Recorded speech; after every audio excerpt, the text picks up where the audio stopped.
موسی علیه السلام او د حضرت خضر علیه السلام یو بل ته نصیحت چې د الله تعالی سره د دوستۍ راز پکې پروت دی. کله چې موسی علیه السلام د حضرت خضر علیه السلام نه بیلیده نو موسی علیه السلام ډیر زیات خفا او له سترګو یې اوښکې روانې شوې. ویې فرمایل له یو بل نه خو بیلیږو په تلو تلو کې د یو څو خبرو نصیحت راته وکړه. حضرت خضر علیه السلام ډیر په مینه عرض وکړ. ویې فرمایل زه به بعضې خبرې تاسې ته وړاندې کړم چې ما په خپل ژوند کې په ډېرې پاملرنې سره زده کړي او په هغو باندې مې عمل کړی او زه باوري یم چې هر هغه څوک په دې باندې عمل وکړي هغه به د الله تعالی خاص دوست وي.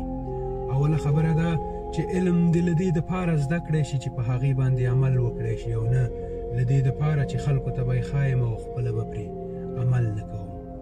نورو ته همیش نفع رسوه، تاوان هیڅ وخت مه رسوه او د خپلو لیدونکو سره همیش په عاجزۍ سره ووینه. هیڅ وخت په تکبر مه وینه.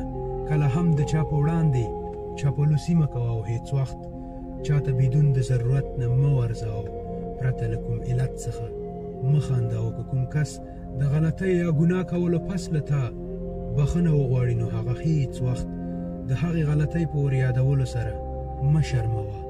او که د الله تعالی نافرماني در څخه وشي نو ټول عمر د الله تعالی نه بخښنه وغواړه او د نن کار سبا ته مه پرېږده او همیش د آخرت په فکر کې واوسه. او هغه کوم کس چې ستا پروا نه کوي د هغه په مخ کې خامخا عاجزي مه کوه.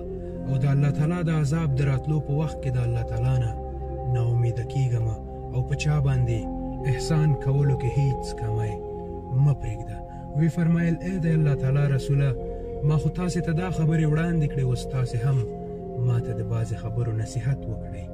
موسی علیه السلام وفرمایل زه به تاسې ته دوه خبرې وکړم.